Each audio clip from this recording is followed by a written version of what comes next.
Siguiente tema que vamos a ver ahora. No vamos a hablar de arterias, vamos a hablar de venas ahora, ¿sí?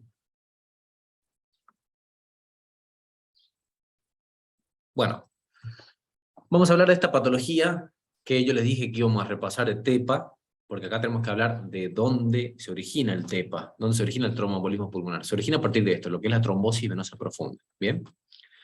Cuando hablamos de trombosis es que se forma un coágulo dentro de una de las grandes venas del miembro inferior o de la pelvis, y es la principal causa que produzca embolia pulmonar, y es secundaria a algún trastorno que compromete el retorno de la sangre venosa. Y a veces se puede producir porque hay alguna lesión, o hay una disfunción del endotelio, o por alguna circunstancia, ya vamos a ver unos ejemplitos, hay un proceso de hipercoagulabilidad de la sangre. Y esto se da, por ejemplo, en el contexto de las mujeres que pierden fetos o pierden embarazos, por ejemplo, se dan las famosas trombofilias, ¿sí? La TBP o trombosis venosa profunda aparece con mayor frecuencia en los miembros inferiores, eh, o también a nivel de la pelvis, pero vean que porcentaje bajo, 4 a 13% se puede llegar a dar en las venas de miembros superiores, y está más asociado a procesos de colocación, o mejor dicho, de permanencia de catéteres venosos centrales, es decir, un paciente que tiene un catéter en la vena subclavia, o etcétera. ¿Qué factores de riesgo vamos a ver? Bueno, son varios. Edad más de 60 años, cáncer, tabaquismo, vean cómo algunos se asocian mucho a la arteriopatía periférica, algunos factores. La inmovilización, los pacientes que tienen catéteres venosos centrales, sobre todo si tengo, por ejemplo, si me aparece un paciente que tiene una trombosis de la vena femoral, y he aquí que está internado y tiene una vía central femoral, tiene muchas chances de que ese paciente haga una trombosis venosa. Traumatismo de los miembros, anticonceptivos orales, entonces guarda con las mujeres que utilizan anticonceptivos en forma crónica, embarazo, puerperio, antecedente de tromboembolia, si tuvo cirugía dentro de los 3 meses anteriores, y la misma obesidad. ¿Cuáles son los ejemplos que yo les había mencionado que hay enfermedades que cursan con hipercoagulabilidad? Son varias. Lo que se llama el síndrome antifosfolipídico, muy asociado a lo que sería el lupus eritematoso sistémico, que es una enfermedad autoinmune. Hay déficit de antitrombina, que son algunos factores que intervienen en este equilibrio de la coagulación, perdón. El aumento del factor 8, aumento del factor 11, aumento del factor de von Willebrand, hemoglobinuria paroxística nocturna, o déficit de algunas proteínas anticoagulantes como ser proteína C, proteína S. Bien, dentro de la fisiopatología se tiene que saber esto, lo que es la triada de Virchow, ¿sí? Comprende, ¿se acuerdan cuando veíamos muchas triadas en sistema nervioso? Bueno, acá tienen una más para agregar. Lo que es la triada de Virchow comprende inflamación, hipercoagulabilidad y daño endotelial, ¿sí? ¿Esto qué va a producir? Si hay un daño del endotelio, hay agregación plaquetaria, hay reclutamiento de plaquetas que se activan. Acuérdense que las plaquetas almacenan en sus gránulos partículas que contienen mediadores inflamatorios, ¿sí? O factores procoagulantes, se unen a neutrófilos y van a formar redes extracelulares. Estas redes protrombóticas contienen histonas, que las histonas son proteínas, son por ejemplo las que se encuentran a nivel de la cromatina y el ADN, y ¿qué van a hacer? Estimulan la agregación plaquetaria e inducen generación de trombina por parte de las plaquetas, y eso va a hacer que se formen un trombo, ¿sí? Acuérdense que cuando las plaquetas ya se van acumulando, forman un trombo, y eso predispondría a que haya mayor entorno de estas, y decir que la sangre no avance justamente por ese coágulo. La trombosis venosa del miembro inferior se debe con mayor frecuencia a que hay un compromiso del retorno venoso.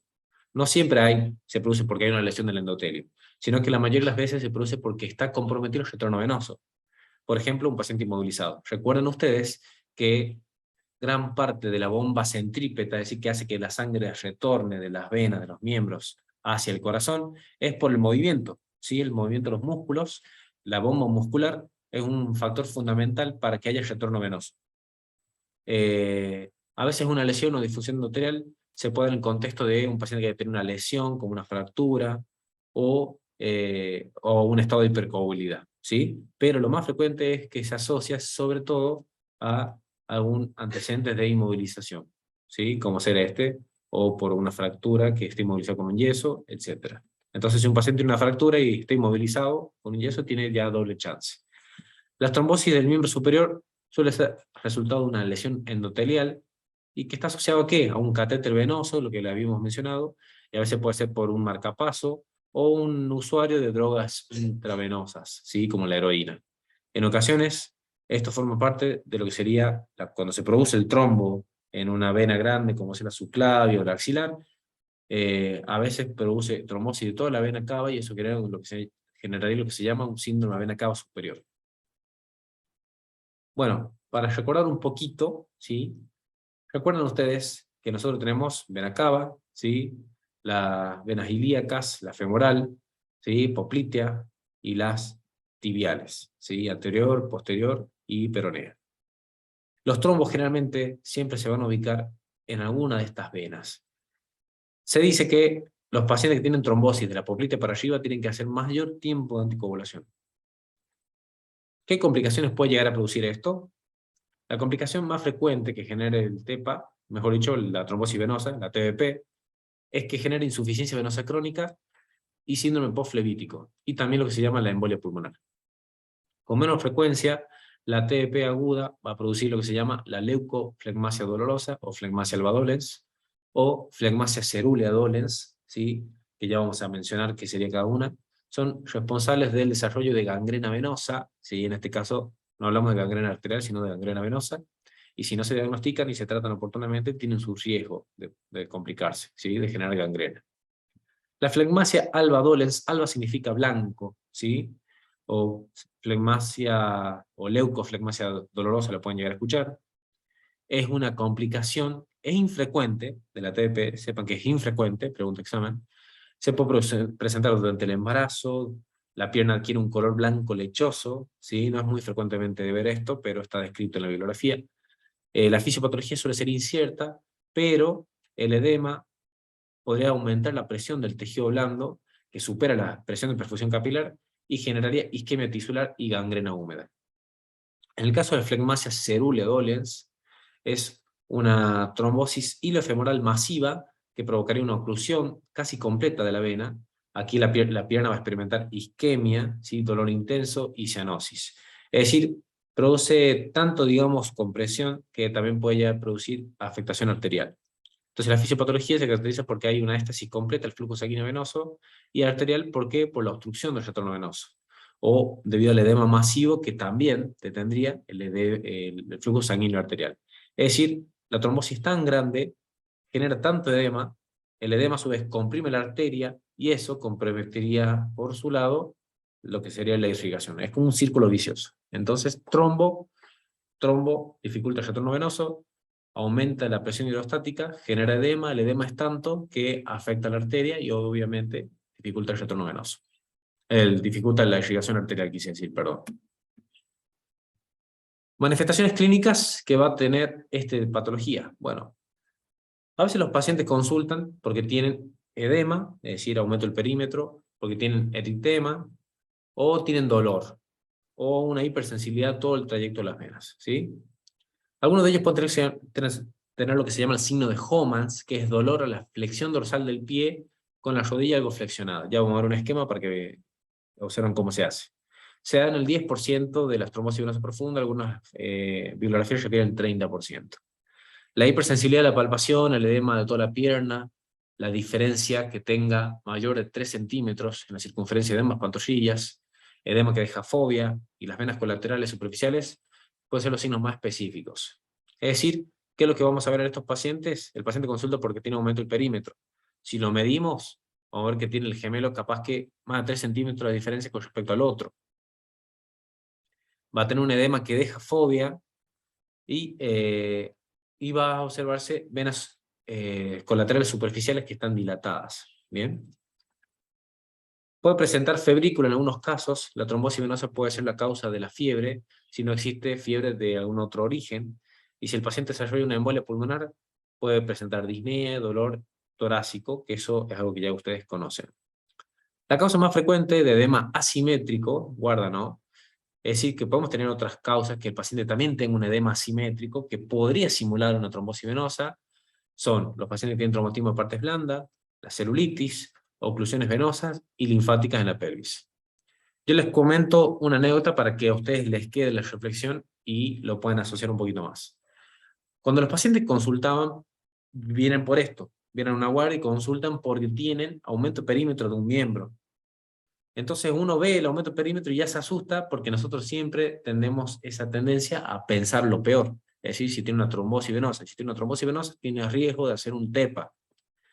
Pero uno tiene que indagar mucho. Nos pasó de todo en el hospital. Hay pacientes que referían y no se golpeó, le preguntamos, ¿y no se golpeó? Sí, me golpeé con el caño de escape de la moto hace 2 semanas. Entonces ese paciente, bueno, ya tiene antecedente de un traumatismo. Eso nos habilita a descartar, de hacer un estudio como ser el ecodoppler para detectar la trombosis venosa o descartarla. No, tenemos que hacerlo sí o sí para poder descartarlo. De esa forma cumplimos con el diagnóstico. Hay algunos pacientes que pueden tener alguna infección, entonces siempre es importante revisarlo, porque si tiene una zona de una placa roja, o tiene inflamado, tiene rojo, caliente la piel, hay que ver que no tenga una infección de piel y partes blandas, o una infección de tejido celular subcutáneo, lo que nosotros denominamos celulitis. Y ahí el paciente que va a tener también ganglios inflamados a nivel ilíaco, o a nivel poplito, de acuerdo a dónde sea el nivel de la celulitis, y eso obviamente comprometería el flujo linfático y generaría por sí éstasis y mayor asimetría de miembros. El signo de Homans, entonces la pierna ligeramente flexionada, se produce la dorsiflexión del pie y eso generaría dolor en la zona de la zona de los músculos gemelos, ¿sí? A veces también se puede presionar en la zona del músculo gemelo o colocar la mano solamente haciendo la dorsiflexión del pie y eso también se lo considera positivo. Dentro de los factores, tienen que acordarse que son todas circunstancias que van a predisponer que haya inmovilización o alguna situación procoagulante. Por ejemplo, el paciente que tenga inmovilización de un miembro, ya sea por una parálisis, tiene una plejía, por una ACV, etcétera, o un yeso, o un viaje a larga distancia, entonces cuidado con esto. Tiene un cáncer activo, está en tratamiento actual, o hace 6 meses previo, o ya está en tratamiento paliativo. Tiene edema toda la pierna, si tiene edema en la pantorrilla más de 3 centímetros, comparado con el contralateral, tiene un edema que deja fobia. Venas colaterales superficiales dilatadas, tuvo un reposo reciente por más de 3 días, o una cirugía mayor dentro de las últimas 4 semanas, o tiene hipersensibilidad a lo largo de todo el trayecto de las venas. ¿Sí? Esto es los factores que hay que tomar en cuenta para la probabilidad de hacer una trombosis venosa profunda, lo que se denomina el score de Wells. La probabilidad equivale al número de factores, ¿sí? Menos 2. ¿Sí? Entonces, por ejemplo, yo voy contando, viene el paciente que tiene aumento de perímetro, lo mío tiene edema en toda la pierna, tiene edema de la pantorrilla más de 3 centímetros comparado con la otra, un edema que deja fobia, ahí ya tenemos 3 puntos. Estoy inmovilizado, ¿por qué? Porque tuvo una fractura y a su vez tiene antecedente de un cáncer. Entonces ese paciente, por ejemplo, ya tiene 5 puntos, menos 2, tendríamos, obviamente, si tiene otro diagnóstico que sea más probable, es decir, si no se haya golpeado, no tiene una celulitis, etc. Pero, sumando los puntos, ¿sí? Por ejemplo, con esos 5 puntos, el paciente con más de 3 puntos ya tiene una probabilidad elevada de tener una trombosis venosa. Si suponemos, si el paciente tiene algún otro diagnóstico, tiene una celulitis, tuvo un traumatismo, tiene un cáncer que haga que le infiltró pelvis y por eso tiene dificultad del flujo linfático, ya le han dicho que tiene un linfedema, entonces a esa cantidad de puntajes le tendríamos que restar 2 y ese sería el puntaje real de ese paciente. ¿Bien?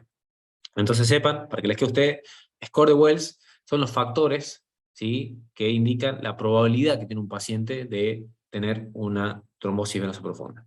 Esto es lo que vamos a ver nosotros, un paciente que tiene asimetría de miembros, cómo un miembro va a estar más grande que otro, cómo vamos a ver que tiene edema mediante la palpación, y obviamente es un paciente que sí o sí tiene que ser candidato a hacer una ecografía. Acá podríamos ver un ejemplo de un paciente que tiene una flegmasia cerule dolens, como tiene ese colorido característico, y en algunos casos puede llegar a comprometer tanto lo que sería el edema como que compromete el flujo sanguíneo arterial. Bueno, sí o sí para hacer diagnóstico tengo que hacer ecografía. ¿Bien? Entonces, la ecografía Doppler podría detectar lo que sería el compromiso del flujo venoso. tiene una sensibilidad más del 90%, una especificidad más del 95% para detectar trombosis de las venas femorales y hipoclíteas. A veces no tenemos ecografía Doppler, pero sí con la ecografía se puede llegar a ver el vaso venoso y se puede llegar a detectar signos indirectos de una trombosis, es decir, sin aplicar el Doppler. Yo le voy a mostrar una imagen ahí para que lo vean. Ver si la vena se comprime o no se comprime. ¿Bien? El dímero D, bueno, sabemos que esto lo detectamos sobre todo cuando hablamos de TEPA, es un producto de la fibrinólisis, entonces cuando aumenta sus concentraciones, sugeriría, sobre todo si se da en forma reciente, sugeriría que hubo lisis de trombos, ¿sí? Un SHEL2 positivo no siempre es específico, porque esta prueba es inespecífica. Se puede elevar en otras entidades que ya las hemos estudiado cuando dimos la clase TEPA, como ser neumonía, problemas hepáticos, traumatismos, embarazo, factores remotivos positivos, sepsis, etc. O cáncer también. Y lo que se ha escrito últimamente, también el COVID-19. Puede elevar también el dímero D. Bueno, esto sería una ecografía. Acá vemos en un corte que sería longitudinal, es decir, esto sería músculo, ¿sí? Supongamos que está para acá lo que sería la cabeza, para acá los pies. Esto sería la vena femoral común, callado, la vena safena. Y vemos que acá lo que se puede llegar a hacer es tratar de comprimir con el transductor las arterias y las venas. Una arteria es difícilmente compresible, una vena sí se comprime. Si yo veo que el vaso venoso no se comprime, hay algo que no permite que se pueda llegar a comprimir. ¿Qué sería, obviamente, en este caso, la presencia de un trombo? ¿Sí? Acá vemos una imagen ya de un Doppler. Vean cómo está limitado lo que viene a ser el flujo sanguíneo. Es decir, no se pinta completamente porque se produce esta obstrucción. Y eso generaría que el flujo no se pueda detectar en toda la luz del vaso.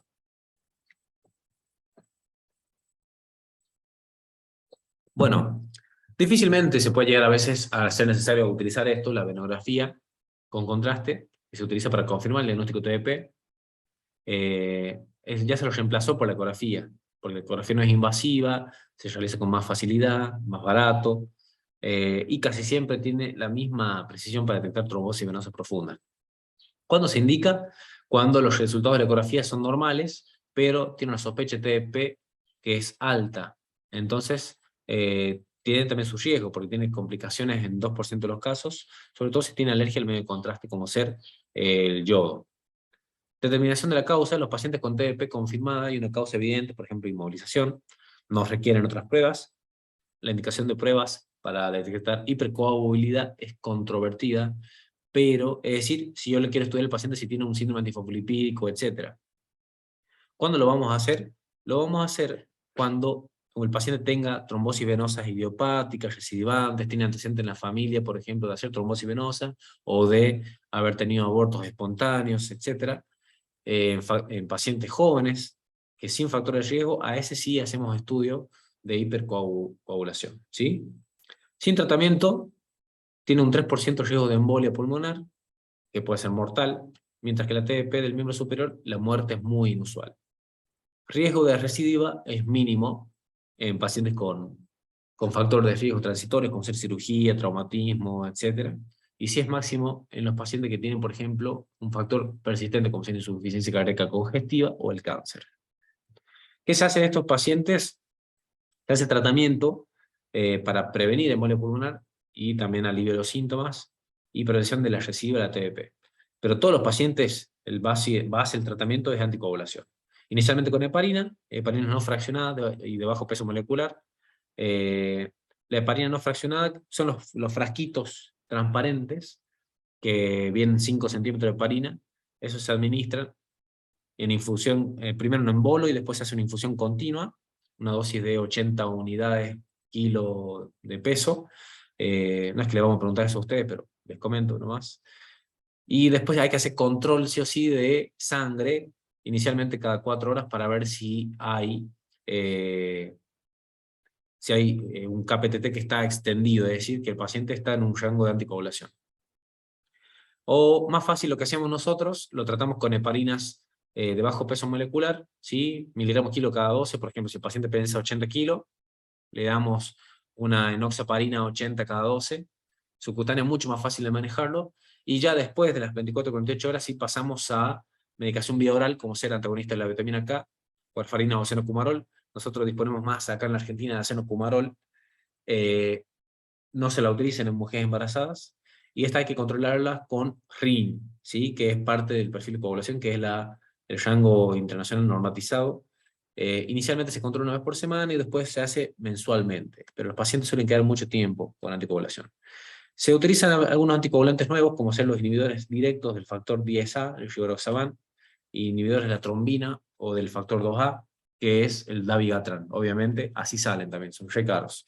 Pero tienen la ventaja que esto no hace falta hacer control, ¿sí? En el caso de la heparina no fraccionada, se hace control del KPTT cuando está internado cada 4 horas inicialmente, y en el caso de los acenocumarol se tiene que hacer inicialmente por semana y después una vez al mes. Estos pacientes no hace falta, pero tienen muy pocos antídotos.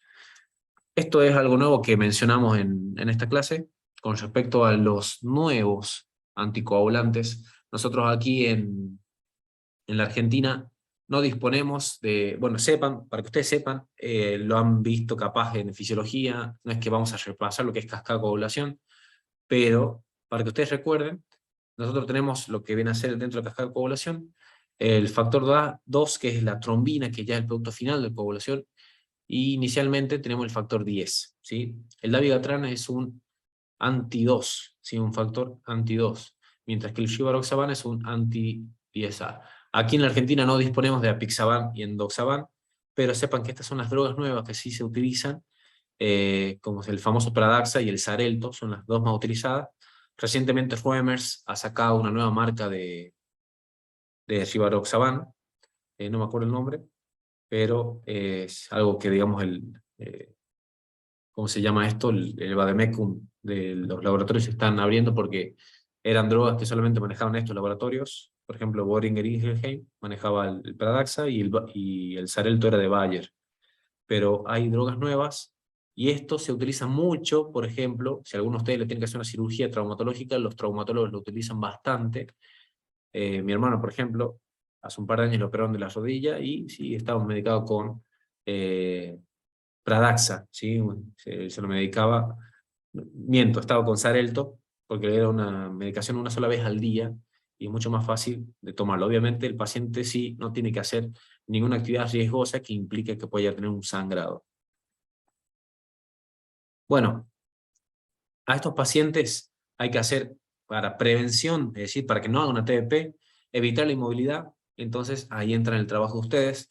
Siempre se les solicita a los pacientes que hagan kinesioterapia motriz, sobre todo los pacientes que están inmovilizados o postración, ya sea por algún problema neurológico, como ser un ACV, o etcétera, o secuelado por un ACV. Entonces ahí entra la movilización pasiva del paciente, es el trabajo que hacen ustedes. La anticoagulación, más que anticoagulación, sería una heparinoprofilaxis. Todo paciente internado se utiliza heparinoprofilaxis, evaluar los factores de riesgo, y en algunos pacientes que no se puede utilizar heparinas, se utilizan compresiones neumáticas intermitentes. Hay pacientes que no se los puede anticoagular, entonces para evitar que hagan el TEPA, va a vivir con la trombosis venosa, pero sí se coloca un filtro en la vena cava, en forma endovascular, para prevenir que haga embolia y de esa forma no tenga un cuadro que pueda llegar a ser mortal en esos pacientes. Muy bien. Eso es todo de ese temita. ¿Alguna pregunta con respecto a eso? Y ya paso al siguiente.